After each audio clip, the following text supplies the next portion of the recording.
በኢቢሲ ኑሮ ከበደ ያሉ ሰራተኞች እገዳና የጥቅማ ጥቅም ጥያቄ ያነሱ የቀድሞ የሰራዊት አባላት ተሰብስበው መታሰራቸው አነጋጋሪ ሆኗል። ከአዲስ አበባ በ43 ኪሎ ሜትር ርቀት ላይ በሀገር አቋራጭ አውቶቡስ ተሳፋሪዎች ላይ የተፈጸመው አሳዛኝ እገታና በባህር ዳር ከተማ የቀድሞ የኮሚኒኬሽን ኃላፊ መገደላቸው ተገልጿል። ሰላም ጤና ይስጥልን። ዛሬ በሀገር ውስጥ መገናኛ ብዙኃንና በማህበራዊ ሚዲያ መድረኮች ላይ መላው ማህበረሰብ ያስደነገጡ ሶስት አበይት ወቅታዊ መረጃዎች በዝርዝር ልናስቃኝ መጥተናል። አርዕስቱ ማስቀደም ጀምራለን። በሀገሪቱ አንጋፋ ተቋም ውስጥ ልጆቻችን መመገብ አቅቶናል በሚል አቤቱታ ያቀረበው የኢቢሲ ሰራተኞች ተቋሙን ለማወክ በመንቀሳቀስ መከሰሳቸውና ከስራ መባረራቸው ተገልጿል። እንመለከታለን። ከመከላከያ ጠንከር ያለ ማስጠንቀቂያ የደረሳቸው ከሰሞኑ በቃ ተራበን አልቻለም ጥቅማችን ይከበር ያሉ የተጎዱ የመከላከያ ሰራዊት አባላት እጅግ አስደንጋጭ ነገር ገጥሟቸዋል ተብሏል። በስፋት እናጋራለን። በሌላ በኩል በፍቼና ገብረ ጉራቻ መካከል ባልዶሮ መስመር ላይ አንድ ሙሉ አውቶቡስ በታጣቂዎች ታግተው መወሰዳቸው ተገልጿል። ዘገይት ብሎ በወጣ መረጃ በርካቶች ደግሞ ህይወታቸው እንዳለፈ ተገልጿል። በዚህ ጉዳይ ላይ የመንግስት ሚዲያዎች ምናሉ በስፋት የምናጋራ ይሆናል።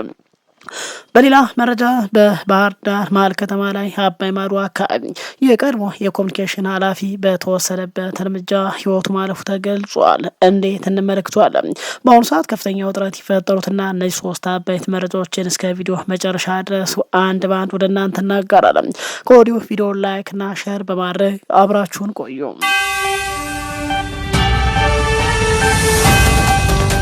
ዛሬ በሀገር ውስጥ መገናኛ ብዙኃን በማህበራዊ ሚዲያ መድረኮች ላይ ከፍተኛ መነጋገሪያ የሆነ አንድ እጅግ አነጋጋሪ ሰበር መረጃ ወጥቷል።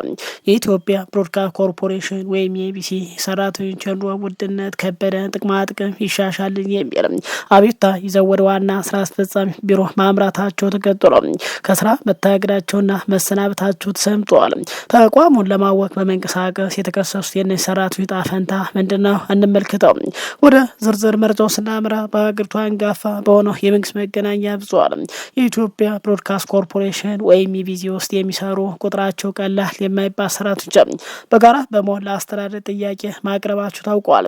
ሰራተኞች ባቀረቡት አቤቱታ ላይ የዕለት ተዕለት ኑሮ ከበደ፣ ልጆቻችንን መመገብና ማስተዳደር አቅቶና፣ ስለዚህ አሁን ካለው የገበያ ሁኔታ ጋር የሚመጣጠን የደሞዝና የጥቅማ ጥቅም ማሻሻያ ይደረግልን የሚል ይዘት ያለው ጥያቄ ማንሳታቸው ተገልጿል።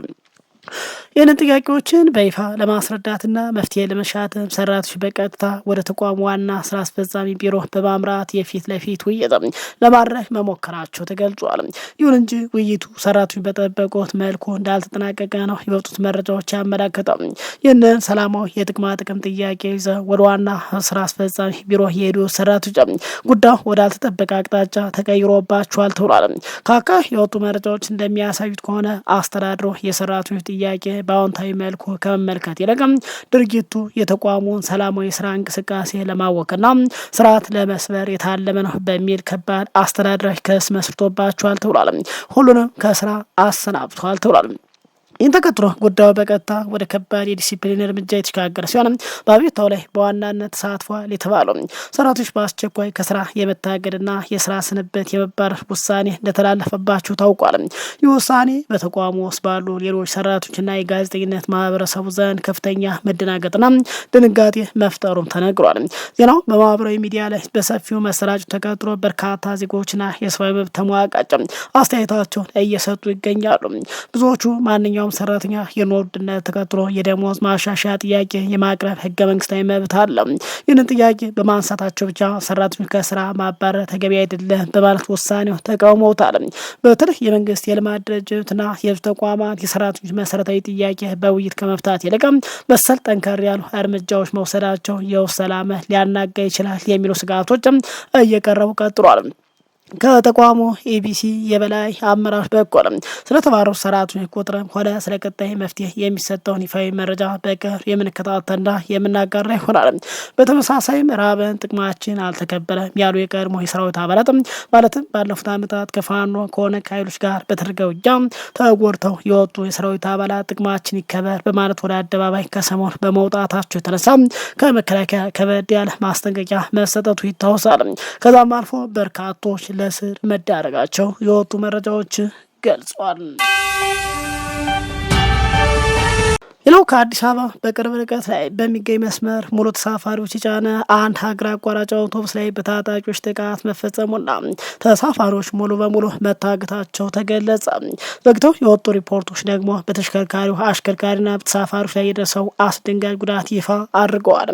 ባለፉት ዓመታት በዚህ አካባቢ በተደጋጋሚ የሚፈጸሙትን መሰል ድርጊቶች በተመለከተ ከመንግስትና ከመገናኛ ብዙኃን በኩል የተሰጠ ምላሽ አጠቃላይ የለም። ድርጊቱ የተፈጸመው ከዋና ከተማ አዲስ አበባ በግምት 43 ኪሎ ሜትር ያለ ርቀት ላይ በሚገኝ ስፍራ መሆኑ ታውቋል። ትናንት ረፋድ ላይ በኦሮሚያ ክልል በፍቼና በገብረ ጉራቻ መካከል በምትገኘው አልጆሮ ከተማ አቅራቢያ አንድ የህዝብ ማመላለሻ ሀገር አቋራጭ አውቶቡስ በታጣቂ ኃይሎች ጥቃት አስተናግዷል ተብሏል። እንደ መረጃ ምንጮች ገለጻ የታጠቁት ኃይሎች በአውቶቡሱ ላይ ተኩስ በመክፈት ተሽከርካሪው እንዲቆም ካደረጉ በኋላ በውስጡ የነበሩትን ሙሉ ተሳፋሪዎች ይዘው ወደ አልታወቀ ቦታ መወሰዳቸውን ተገልጿል። በጥቃቱ ወቅት በአውቶቡሱ ጎማዎችና መስታወቶች ላይ ከፍተኛ የተኩስ ጉዳት የደረሰ ሲሆን የተሽከርካሪው አሽከርካሪ ላይ ጉዳት መድረሱ ተረጋግጧል። ይህንን ድንገተኛ እገታ ተከትሎ ዘጌት ብለው የወጡ ተጨማሪ መረጃዎች ደግሞ እጅግ አሳዛኝ እውነታዎችን ይፋ አድርገዋል። ታግተው ከተወሰኑ ንጹሃን መንገደኞች መካከል ከግማሽ በላይ የሚወረድ በዚሁ አጋሽ ቡድን አማካይነት ህይወታቸው ማለፉን ተገልጿል። ይህ አሊዶሮና አካባቢ የሚገኝ መስመር በተለይ ከአማራ ክልል ወደ አዲስ አበባ የሚገቡና የሚወጡ ንጹሃን መንገደኞች በብዛት የሚንቀሳቀሱበት በመሆኑ ድርጊቱ በተጠናና በተደራጀ መልኩ የተፈጸመ እንደሆነም ተገልጿል። ባለፉት 8 ዓመታት ውስጥ በዚህ ስፍራ በየሳምንቱ በሚባል ደረጃ መሰል የእገታ የዘረፋና የደህንነት ስጋቶች እንደሚፈጸም የሚታወቅ ሲሆን በርካታ ዜጎች ደብዛቸው ጠፋ፣ ቀሪዎች ደግሞ ከፍተኛ መጠን ያለው የገንዘብ ክፍያ ከፍለው እንደሚለቀቁ በየጊዜው ሲገለጽ ይታወሳል። ይህ እጅግ አሳሳቢና በአጠቃላይ የሰዎችን ህይወት የቀጠፈ ጥቃት በዚህ ደረጃ መፈጸሙ ከተሰማ በኋላ በማህበረሰቡ ዘንድ ከፍተኛ የሆነ ቅሬታ የፈጠረው ሌላው ጉዳይ የመንግስት አካላትና የሚዲያዎች ምላሽ ነው። በርካታ ዜጎች በማህበራዊ ሚዲያ ላይ ቅሬታቸውን እየገለጹ እንዳሉት ከሆነ በህዝብ ግብርና በሀገር ሀብት የሚተዳድሩ የመንግስት መገናኛ ብዙኃን ለእነዚህ ንጹሃን ዜጎች ተገቢ ድምጽ ከመሆን ተቆጥበዋል ተብሏል። እስካሁን ድረስ አንድ የመንግስት ሚዲያ ሆነ የሚመለከተው የመንግስት የጸጥታ መዋቅር ስለተፈጸመው ጥቃት ስለተጎዱ ዜጎች ቁጥርና ጥቃቱ ስላደረሰው ቡድን የሰጠው ይፋዊ መግለጫ ሆነ ማብራሪያ የለም። የአካባቢ ነዋሪዎችና ተጓዦች መንግስት በዚህ ስልታዊ መንገድ ላይ ዘላቂ የጸጥታ ጥበቃ በማድረግ መሰል እገታዎችን ለአንዴና ለመጨረሻ ጊዜ እንዲያስቆም በጥብቅ እየጠየቁ ይገኛሉ። በተለይ ደግሞ ይህንን ያህል ተደጋጋሚ እገታ የሚፈጸመው በተመሳሳይ ቦታ አዲስ አበባ በራፍ ላይ መሆኑ በርካቶችን አስደንግጧል ተብሏል።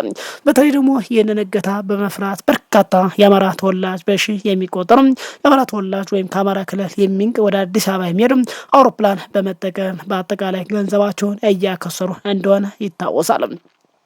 ይህንን የአውሮፕላኑን ትኬት ዋጋ በመፍራት በመኪና በመንቀሳቀስ ላይ ያሉ ደግሞ በርካቶች ታግተው ሚሊዮን ብር ይጠየቃሉ። አሊያም መክፈል ያልቻሉ ደግሞ ህይወታቸው እያለፈ ቀጥሏል ተብሏል።